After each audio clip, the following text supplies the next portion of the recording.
Data protection and privacy teams are under more pressure than ever with new laws, AI oversight, data breaches, and the constant expectation to do more with fewer resources. That's why TrustArc built a modern privacy and data protection management platform powered by Arc Intelligence.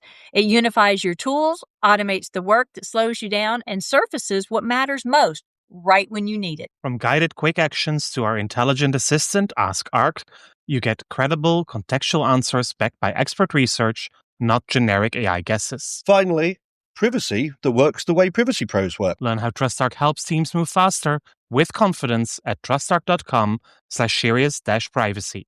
That's trustarc.com/serious-privacy.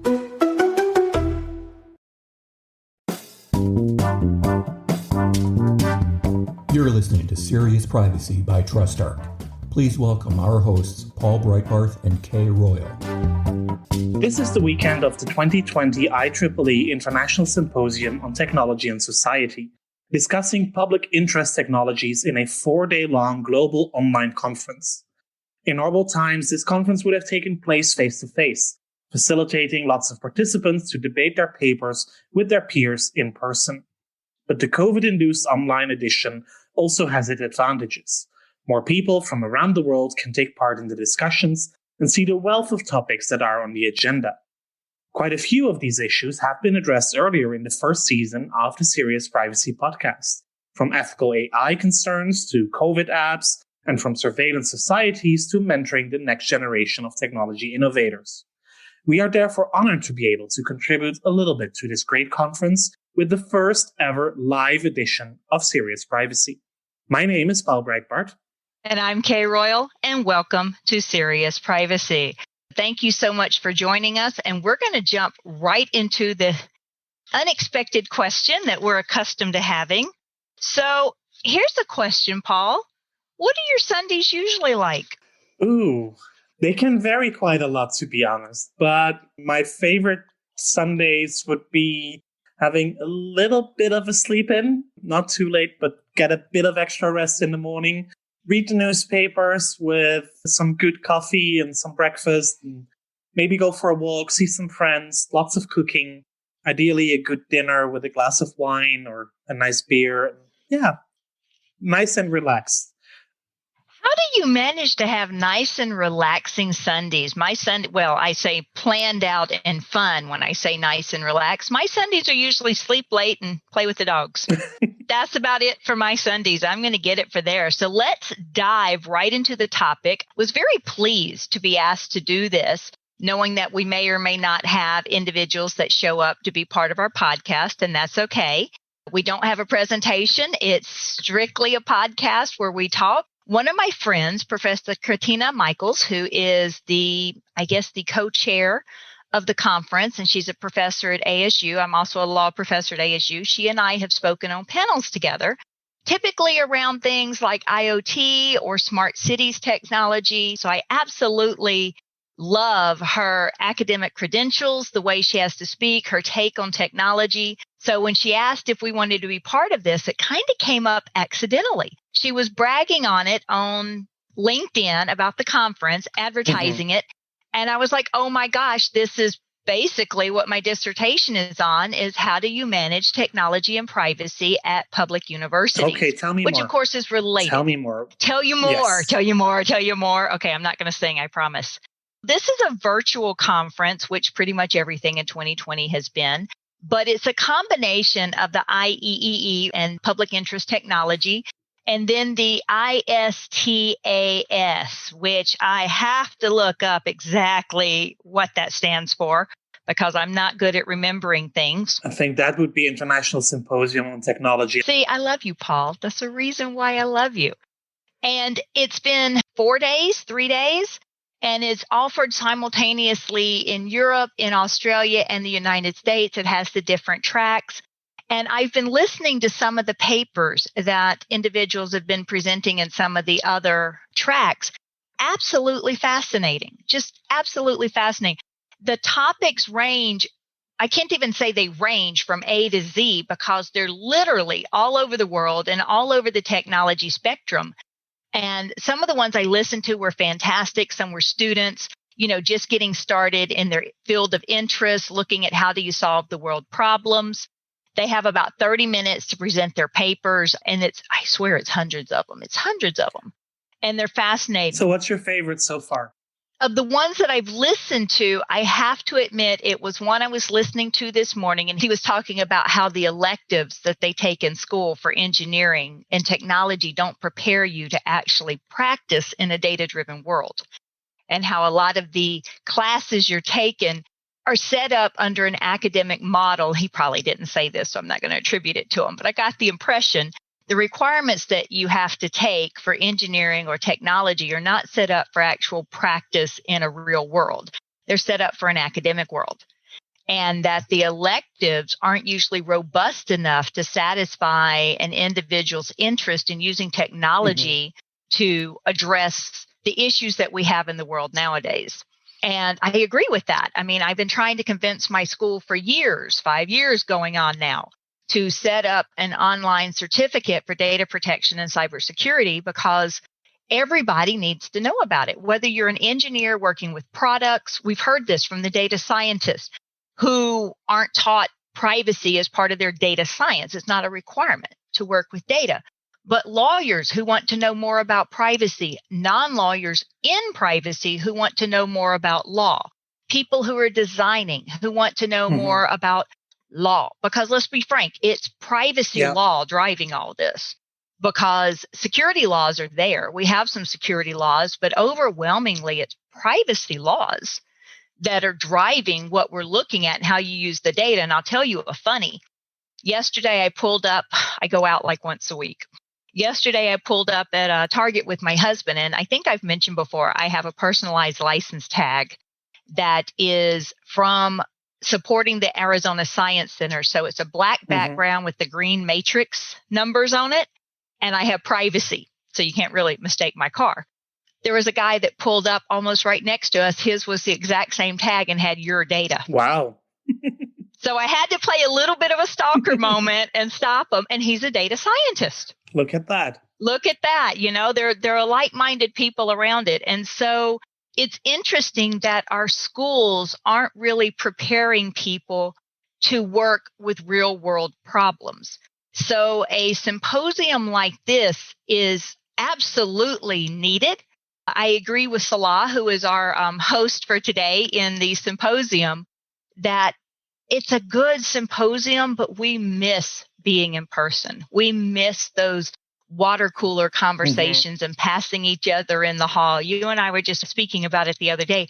But how many problems get solved, whether you're at conferences or whether you're at work, just because you passed the right person at the right time in the right place? And you're like, hey. Yeah, that's those serendipitous moments that we all miss. That's absolutely true. Let me just jump back a little bit, because you mentioned universities should prepare people more for real life problems. And I fully agree with that. And it's actually what we're trying to do at my university. I've mentioned it before. We're working on DPO courses. We have a GDPR course that has been ongoing for 4 years now, that lots of people have followed by now, but we try to make it really practical. But we are also expanding the curriculum. Early next year, we hope to be launching a global privacy certificate based on common standards. Oh, that's fantastic. See, I get mine to do it, and here you are succeeding. Oh, absolutely. And we're doing it initially online because we cannot do it face to face. So people can join it. Well, now that's a good way to take it. I started it online and they weren't prepared for that. Maybe if I had proposed it this year when everything pretty much has to be, maybe it would be a thing, right? That's how we're doing it. And as of September next year, we're launching an executive master's program in privacy and cybersecurity. Now, when you say masters in what? A master's in law. So an LLM track. Okay. Yeah. Now you got an LLM or a Master of Arts. That could also be. That depends a bit on the final accreditation that we get from the Dutch government. So for all the people with a technical background, and the introduction into technology and coding for the lawyers. Which you realize that's going to be a challenge, right? Is that a requirement or is that an election? No, it is an elective, but it would really help the lawyers, I believe, including myself probably, to get a better understanding of what it is all about. and how software is built. Oh, yeah, because when I took coding way back in the 80s, we don't want to discuss the little boxes and if this, then that we were playing with. And to get a bit of a better idea, if you have to assess technology, what it is that you are actually looking at, what is all that code on screen, and how can you spot if something is going to a wrong database, or if there is a data flow happening that is unintentional, that you should intervene on as a privacy professional. So I think that's a very helpful start. And of course, during the curriculum, there will also be attention for those issues. Oh, I love that. And I was going to say, Salah, if you want to jump in and speak, you are absolutely welcome to do so. We don't mind that at all. So one of the topics that I saw on the schedule, and I haven't been able to hear the discussion on the paper yet, but I really like the title of the paper, is Can a Solution Also Be a Problem? And this was in relation to COVID apps, I believe. Of course. So the COVID app would be a solution to one of the challenges that we have, namely the contact tracing and not knowing who we were around, especially if you go out in supermarkets or in the street and whoever you have encountered. But can it also be a problem? And I thought it is an interesting point of departure for an academic paper. What do you think about that question? Yeah. Oh, can a solution also be a problem? I think it kind of answers itself, doesn't it? I mean, many times the solution is the problem. I mean, that's how we get to the Terminator movies, right? Is the AI and the robots get smarter than the humans that are taking care of it and don't know how to secure it. So absolutely, I agree with that. And I love the fact that we have young professionals or students that are just coming out of university that are looking at these problems as well and thinking about how to address them in advance. And I'll read you some of the other ones that are out here. And these aren't the ones that are like, ooh, these are better than the others. It's just the range of topics that are being looked at is amazing. So implantable medical device databases, improving consumer access to post-market device performance. I mean, of course, we have medical device databases. Cyberbullying and society, outcomes from a social conclave conference. We've talked about the cyberbullying and society and the topics that impacts that has. Costly emergencies approach to estimating risks for artificial intelligence, which goes into the one you just talked about, is can a solution also be a problem? Absolutely.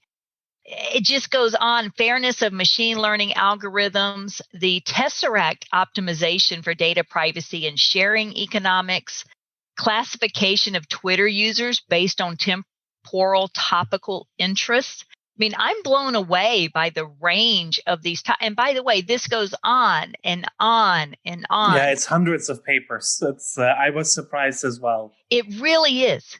One that really did stick out to me, because you and I have talked about this before, but clickbait, trust and credibility of digital news.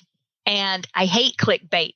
One, it always draws me in because of the interest, but then I get irritated because it's clickbait and it won't let me just go to the end of the slide. It wants to start with 20 pages of nonsense with background. And I just really want to see what this person looked like when they called him in public. Maybe you should just do a blog post, 10 reasons why you don't like clickbait. That would probably, it would be easy to do it. It would be easy to do it. But then let me ask you, because you come up with the titles of our podcast episodes, would you not consider those to be a little clickbaity as well, try to draw people into listening to our episodes? They really are. And you're right, because I think of you as the substance, as me as the comedy relief. And I know that that's not completely the way it balances out. But yes, I come up with the titles because in this world, if you don't catch someone's attention with a headline, their eyes just go right past it.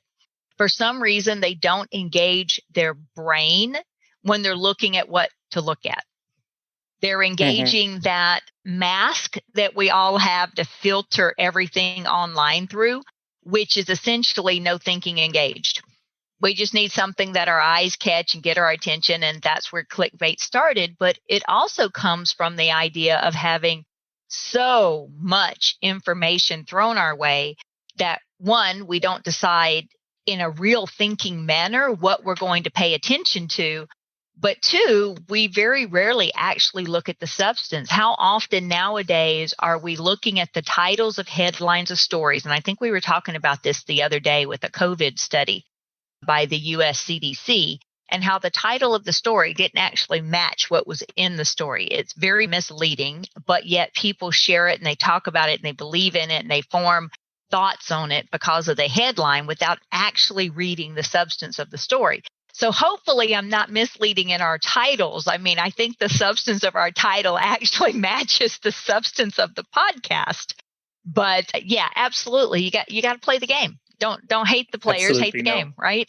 But yes. I agree. And it makes me wonder if we can ever go back to real news, between parentheses, but to real news without indeed those clickbaity titles and without people feeling the need to be drawn into a story, but just starting to read a paper front to back of their own account, right, or just looking at a website and clicking on items because just the topic interests them and not because they are drawn in because it's a 5 reasons why or a 10 arguments because and things like that. Right. Makes you a bit cynical. No, that's true. And how would we decide what real reporting is? I mean, back in the day, real reporting was objective reporters. They did not report on their own opinion of what was going on, and their own opinion didn't influence what they covered. They gave the facts. You saw what you saw, you heard what you heard. And the newspaper still was a gentleman. Yes, exactly.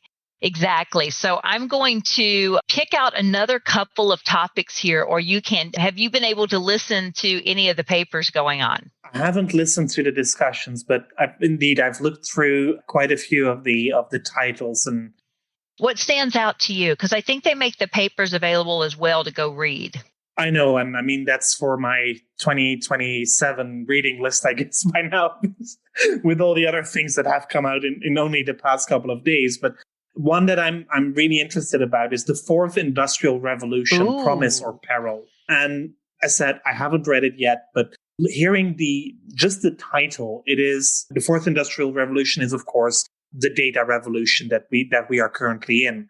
More and more data being used, and Promise or Peril, I think it's a bit of both, as usual with these kind of suppositions, but it certainly has a promise. It's certainly, if you look into medical research or more generic data-driven research, because if you indeed have good data sets that you can analyze, there is a lot of things that you can do for the greater good that can benefit mankind. And it's part of what we spoke about as well with Catherine Jarmel a few weeks ago.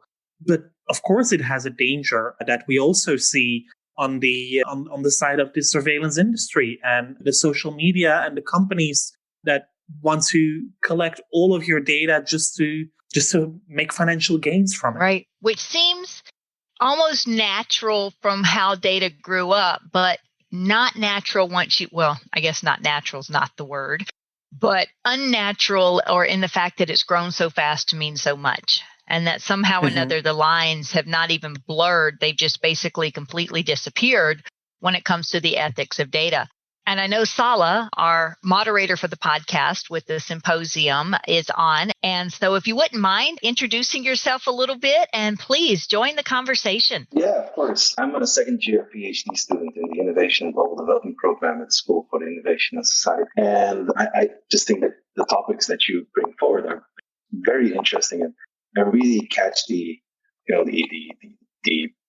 program in itself. So how do we look at technology, but also the finer parts of technology, such as the things that they produce forward, privacy, data, and then the questions of data rights and what does privacy even mean among the different societies, right? So we often talk about privacy, but privacy is, the way I see it globally, has different meanings among different classes and different geographies. And so it's a very cultural, it's very connected to the culture as well. The question that I have really relates to an item that you brought forward. Can technology be both good and bad?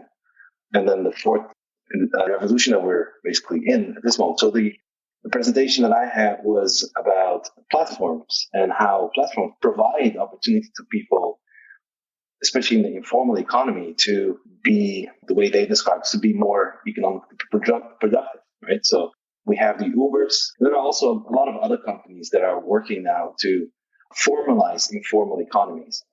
The question that I had, and I ended my presentation with that, was, can we think about these large technology firms, such as an Uber, and my specific case was about Gojek in Indonesia.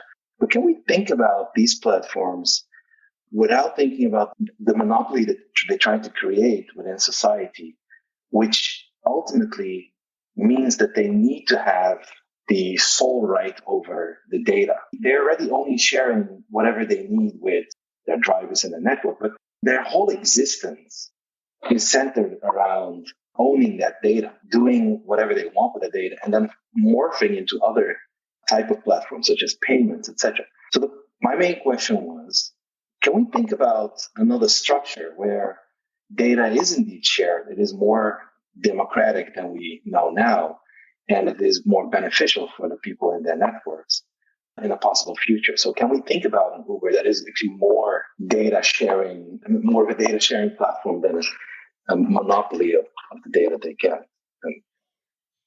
We would love to think of that, but if you think of proposing, and I think the title of the paper you're talking about is Technology and the Formalization of the Informal Economy. Yes. Perfect. So we will link to that as well in our resources so people can look at it themselves. But yeah, it's interesting that you bring up those examples, Uber especially, because one of our past guests and a friend is Chief Privacy Officer at Uber. Now, she joined them as their enforcement activities were beginning. And so it's interesting. I don't know if you went back and looked up some of the problems, but it wasn't necessarily the problem that they were keeping the data to themselves, because that actually was a problem. They were selling data, but the data that they were selling was data that users would not have thought they would have collected. And I don't know if you went back and studied that, but their databases, essentially what it came down to, and this is from my recollection, I am not reading anything formal, so I may or may not be slightly incorrect in my recollection. But even if you uninstalled the app, it left the tracker on your phone.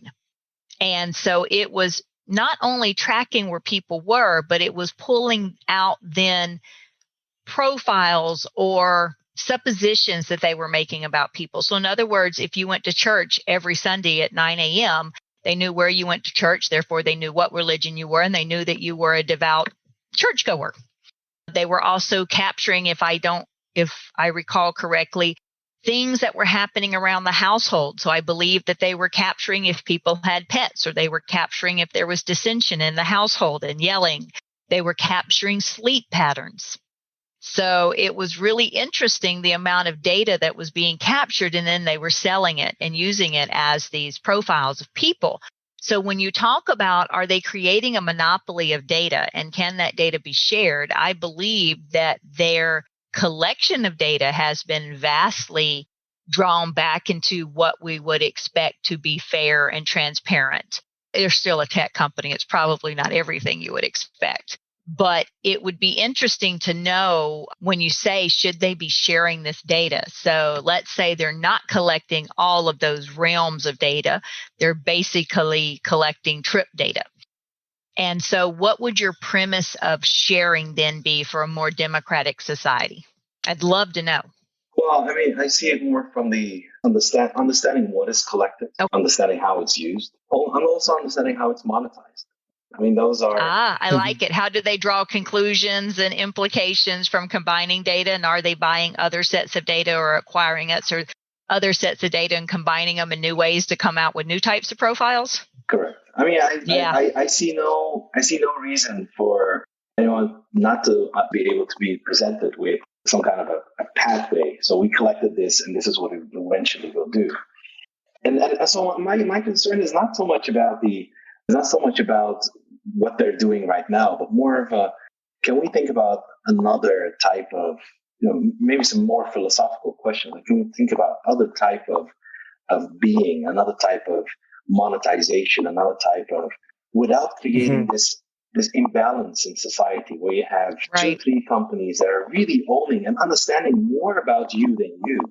Understanding more about you than... Oh, yeah. Facebook has more data points on individuals than I could name about myself. Trust me. Yeah. So that's the thing. And I think with the efforts that we make with the certificates, et cetera, we're already trying to build that path. But interesting. Right. We're trying. Yeah. I think monopolies are never a good idea. And I agree with you. It would be helpful if we start looking at these issues a different way. And what I'm hearing between the lines in what you are suggesting is almost like open source data sets of individuals' data. Right. And there I'm not completely sure how we can align that with the fundamental rights protection that we also have. Not that I can align the business models of many of those monopolists with the fundamental rights to privacy and data protection.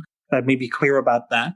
But to have those open source data sets available also seems at least challenging. And then you probably come somewhere in between where you get to the data vaults discussion, where people can create their own data vault where they store their personal data and then can decide what to share with whom at what given moment in time. So with a taxi company, you just share your location and your payment details because that's all they need to complete a transaction. With a music streaming service, you share your preferences and your payment details, but they don't need to know your location. I'm in the Netherlands, but maybe I much prefer the top 100 list of music from Brazil or from Indonesia because I travel a lot and I have good memories to the music in those countries. So why would they need to know where I physically am? And fraud prevention. Fraud prevention, well, maybe that could be done in a different way as well. If there are strong credentials back to that data vault. So maybe that is the better option to look at. Will that hinder their business models of the monopolists? Probably. But as my former commissioner said, it is not up to the law to comply with the business model of a private sector company. It is the company that needs to comply with the law. Let's be frank here. I think when those of us that read privacy notices, and I'll be the first to say here that I don't read all privacy notices, but there are privacy notices that are very transparent that we buy data about you or about users from other databases or data brokers or people who wouldn't, or companies that wouldn't qualify as data brokers, but who sell the data. And I combine it with data I have about you and other data I buy to create new conclusions about you. And most of us have no idea what that means. We know that means that they're buying data sets, but most of us seem to think that buying that data set is exactly what Paul was saying. You're buying the data or you're giving the data that relates strictly to what you're doing. You're not thinking about the other data they're collecting. And this comes back to, the age-old stories about the Samsung TVs with the cameras. Of course, they were recording. Or the baby monitors. Of course, they were recording and monitoring what people were saying. I had a newscaster one time that wanted me on, and he was laughing about something that the White House press secretary had said about, is your toaster watching you? And he was mocking her, and I went, well, it could be. Mm-hmm. I mean, who's monitoring what's in your toaster? And if the camera is so microscopic, you can't tell. I mean, are you paranoid? You could be. Yeah. Like I said, my husband has Google Nest in the house, and I don't think he knows what I do for a living. Well, I mean, the Google and Apple smart assistants, people actually listening into snaps of the conversations to be able to transcribe what was being said to train the algorithms behind those smart assistants. It makes perfect sense, come to think of it, that something like that would be happening, but people were not aware. Right. Well, and the other thing is, like I said, even if you are aware, you're told that they buy other data sets. We as people not in this field cannot even imagine the types of data they have to be able to understand the sheer amount of information they have about you, the data points. Like I said, I think Facebook has an average, I think the number is 15,000, it may be 50,000 data points on every user. I couldn't name 2,000 data points about myself. Just the sheer magnitude of the data sets that are out there and how the AI runs to pull in bits of data you would never imagine would be connected. This is what Catherine was talking about in data science, is that you just have no idea what little nugget of information that might be anonymized from another source could be combined with other sources to connect this data together. And so, Salah, I agree with you. I think it's absolutely outrageous, the monopolies, the technology, the economies that are built on the sheer amount of data that we have. But, and I'm going to go back to Paul's original one he talked about, does a solution become a problem? Yes, it does. I mean, this is what we're doing. So how do we go back and we break something? Everyone says, don't fix it if it's not broken. Well, it's broken. Mm-hmm. But I think kind of like a bad break setting, you've got to re-break it to fix it. How do we break it? Is this what the fourth revolution is going to be about? I don't know. Is us breaking the technology? I think the solution is actually in the title of one of the other papers. And that is to learn to love the wicked problem. Yes, by Jamie Winterton, another one of my absolute favorite people. And I picked that out because I'm going to have to ask Jamie if she pulled that from one of our podcasts. Not that I think that wicked problems is necessarily ours, but it was suggested by Ruby or Michelle. Yeah, Michelle Dennedy. It was said by Michelle Dennedy. Loved it that she said that, someone had pointed out to her one time that these were wicked problems we were trying to solve. And we used that as the title of one of our podcasts with Michelle and Ruby. And Jamie is phenomenal. I also know her through ASU. As a matter of fact, I think she and I and Katina were on a panel together on smart cities in talking about this. And so, yeah, back to the title of her paper. But yeah, so these are wicked problems. I mean, that's the things. They're thorny, they're complex, they're difficult. We all see what a better world would look like without these problems. Complexity arises in how do we go back and fix them? Because that's what it's going to take. It's going to have to take, as people say, I don't know what World War III is going to look like, but World War IV is going to be fought with knives and rocks. Mm-hmm. Probably, yes. So how do we go back and fix it? Well, I think a lot of the solutions are probably in the hundreds of papers that are discussed at this conference. Oh my gosh, are these not brilliant people looking at so many different elements of it and tackling the idea of how do you go back and fix it? Absolutely. But I'm going to actually go to the website of the conference itself and talk about what this actually is. So public interest technology is just specifically to read, and I'll give you the website for this and the resources, of course. This was the first international conference of its kind, talking about emergent technology in public interest technology. They welcomed all new ideas and theories that would be critical to the future. And the IEEE ISTS-PIT has been working on PIT themes since 1972. I love the acronyms. And so what is PIT? So public interest technology serves to address the social needs and challenges in society. And people working in this space ask communities what their needs are first, without presuming they know what's best for them, and then generally use a participatory approach to innovation with values in mind and cultural awareness. Now, if I could take that central theme and go back to what Salah was saying about the companies that are creating the monopolies in data, and I think they're not approaching society. Of course not, they're private companies. They're not approaching societies asking what the needs are first. They're identifying what the needs are best for private companies and putting that in place without considering the public interest impacts. And I think that that's what's missing in a lot of private companies is what's the public impact? Mm-hmm. Now, one of the things that we talk about first a lot is a lot of startup companies build their technology. They have no intention of starting up as public interest. They're starting up as private for profit. And they want to be bought. But it's interesting how when they build their technology, they don't think about privacy needs. What they think about is how to build their product and how to sell it. But unfortunately, because they're not paying attention to private needs, if they are bought by a company that actually has ethics or rules or they follow the laws, they're devaluing themselves because they're not considering the personal data aspects of it. And I try to tell people to remove the word privacy because people have preconceived ideas of what privacy means. And usually it's a negative one. But if you think about it's not privacy, it's how do you manage the personal information of individuals? And if you consider how do you manage information related to individuals, then many people will understand how that connects to the technology that they're building. And perhaps if they built their technology with privacy by design baked into it from the beginning, maybe they wouldn't have some of these wicked problems as they roll it out because they would be conscious of the public interest need, you know?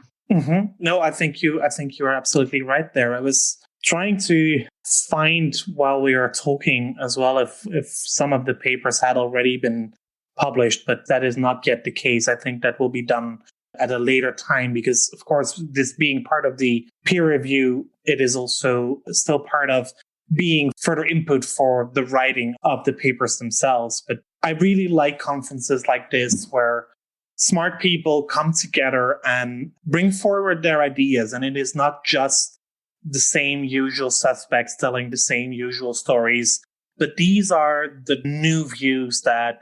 Yeah, the innovative ones. Yeah, and that 2, 3, 4 years down the road, hopefully will be part of the mainstream discussion also at the privacy conferences that we attend. Right. Or at least so I hope.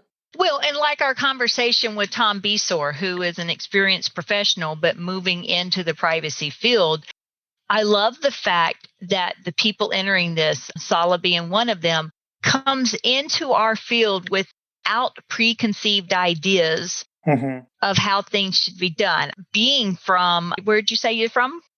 The Netherlands as well? Yeah, I'm from the Netherlands. Yeah, and coming to live in Arizona. So you get the best of me and Paul. I mean, you can tell I'm not from Arizona, but I live here. Quite a different societal shift from you. So you bring the European mindset on the fundamental rights of individuals over to the United States. And just transitioning that mindset over here, has that impacted the studies that you're in and what you're learning in university here about how to tackle these wicked problems? Yeah, I mean, first to start, I mean, I lived in different places around the world, and I saw different ideas of privacy and what does privacy mean. One of the strange things, and Paul must, I think he would second that, is that the stronger privacy laws are in the country, the higher the amount of surveillance that is conducted, which is, I mean, by government at least. Which is odd to say. You're going to get him started, Salah. That's his favorite topic is government surveillance. Yeah, so it's the different ideas around privacy around the world. I lived in the Middle East. It's very culturally bonded. And so the way I see it in my work, I do question things like I look specifically at the private companies and how they influence the different communities around the world, especially with their internal policies. And how government policies are able to protect and accelerate the human development in a certain place. I come from the financial world, so when we talk about privacy in the financial world, we're looking at payments. We're looking at that is a whole different level of privacy. I mean, it starts off as a very intimate type of privacy, right? So tell me what you're buying, and I can tell you your personality. That's basically it. So which is why we have laws on the books about video purchase privacy and book purchasing privacy, because it was getting out some bad rumors and press on members of Congress and what movies they had purchased, I think is what happened. Yeah, I mean, there's nothing to hide anymore. Apparently that was. Yeah. They do their best. When it impacts them directly. At least they want to hide it, yeah. Yeah. No, it's fascinating. But you're right. Yeah, but back to your question, what you see is multinationals really forcing a standard around the world as well, dismissing the differences, dismissing the needs of different communities, and also the vulnerability of certain communities. One needs to be more protected than the other. But Google waltzing around with Google Pay, for example, is going to set standards around the world in terms of what they want to know, what they will absorb as data. So I see some frictions in the future, but at the same, and then that's why it needs to be discussed, and that's why this platform, you're right, this conference is absolutely great for that. Well, and that's what they need. I do think it's a concern that companies are setting the global standards. If you look, for example, about the whole discussion about whether or not nudity is allowed on social media, and especially on Facebook and Instagram, a man's nipple is okay, a woman's nipple is not, because that is the standard that Facebook has determined it wants to live by. And who's to say that one is more sexually evocative than the other? Exactly. But also, why would Facebook be the one determining that for all of the world based on their US-based standards? Whereas in Europe or in Africa, the considerations might be completely different. So why would we then all have to live by the American-led example, or vice versa. Why would GDPR be the perfect privacy law for all of the world when it is so clearly enshrined in European fundamental rights, but maybe not in the ones that are accustomed in Southeast Asia? And where in Japan or in China, the cultural relations people have towards each other are very different from how people in Europe or in the US or in Latin America live together. well, and that's true. And several thoughts come in about that. One, that there are cultural education among the different cultures for business purposes. So in other words, if your private business hinges on not offending the person you're working with, they actually have classes and they teach people how to act right.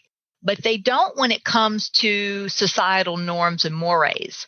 And I've created charts and I've tracked what the definition of sensitive personal information is around the world. And people would be shocked to know the differences between what sensitive personal information is. And Paul and I have talked about this before. In Europe, political information and ideations and registrations is very sensitive personal information, whereas here in the US, our voter registration polls are public. So they're publicly available. So that makes no sense to them. But there are countries where personality, that's my favorite one, sorry. There are countries where personality is considered sensitive personal information. I believe it's Israel. But they consider personality to be sensitive personal information. So if you roll that into this concept of mores and norms among societies, you're absolutely right. The differences among the nations are going to drive a lot of how this is accepted. Look at China and how they're passing or trying to pass rather robust privacy and cybersecurity laws. Absolutely. But they don't apply to the government. No. Because the government has their databases and has their surveillance, and they have their social scores about people's activity and what they do online. And so it's a huge driver in cultural differences is how we even approach data and how data is handled in the courts, if it ever even reaches that. And as Salah mentioned, we do have privacy laws in Europe that apply to the government that sometimes are just bluntly ignored because it's more convenient to collect all the data than to stick to the privacy law. Right. And right. If I'm the hypocrisy is, we're talking about hypocrisy, right? It's called a catechet. I know hypocrisy is probably a good term for it. Data hypocrisy. Yeah. I believe if you see the house of Mark Zuckerberg on Hawaii, he has pretty large walls, and there's a lot of privacy for him. Pretty large, huh? Right. So, and I believe he was also asked about what we can know about him, and it just doesn't. Obviously, he will not tell a lot about his private. Yet he knows everything about. He has access to many of us around the world. Absolutely. Yeah, that was the infamous hearing in Congress when Zuckerberg was asked where he slept the night before, and he didn't want to say because he had a right to privacy. Exactly. Well, he started paying a lot more attention to privacy, I believe, when he had a child. Yeah. Yes, absolutely. Yeah. And somehow or another, you start thinking outside the strictly commerce terms into personal family life terms. And it makes a big difference. It makes a really, really big difference when you change the lens in which you're looking at the problem or the solution from. And of course, when I was just thinking Mark Zuckerberg, I was thinking the famous picture of his laptop where he has the cameras and the microphones covered up. That was interesting. Well, he could order a laptop that doesn't have cameras or microphones, frankly. But still, the famous picture of where they're covered up. And so clearly had some idea of a level of privacy that would be desired by a person.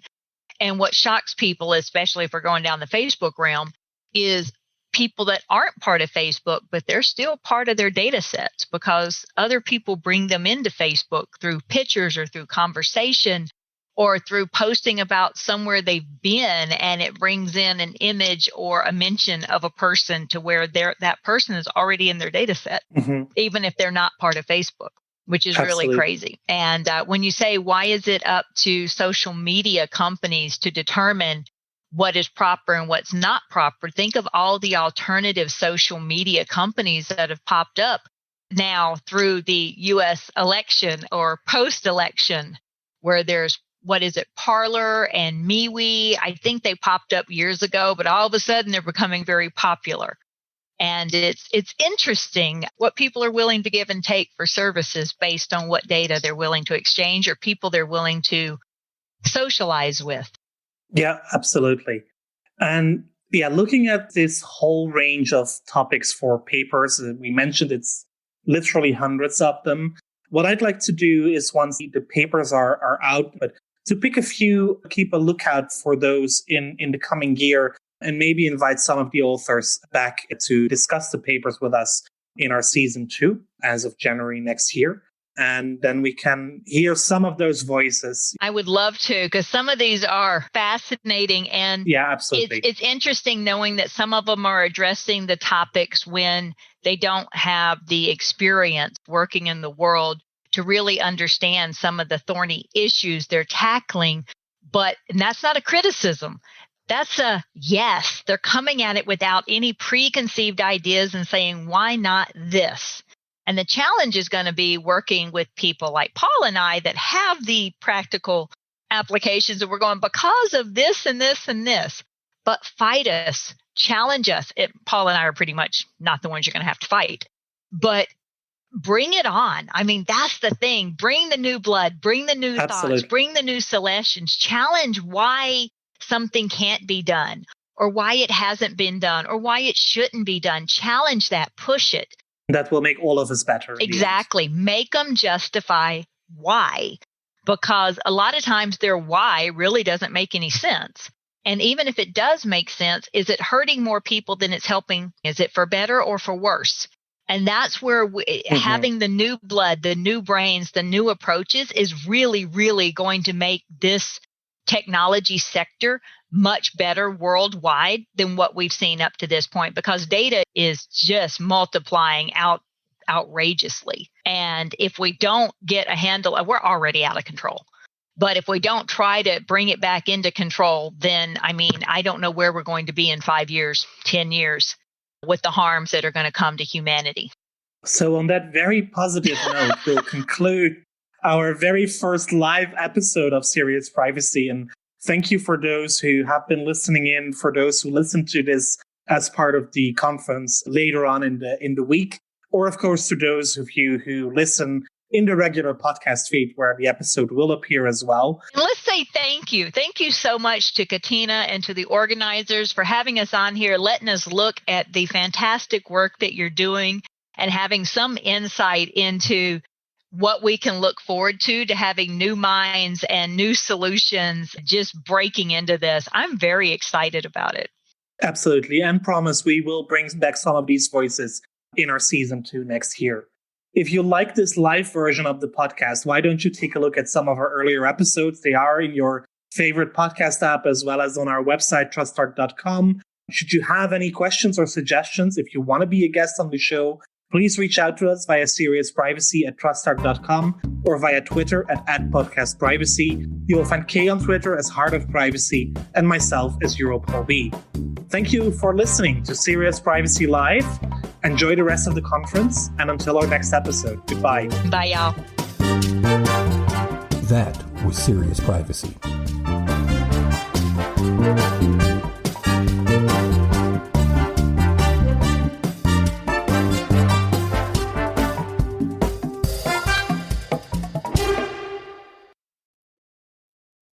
If you're a data protection or privacy professional, you already know the pressure.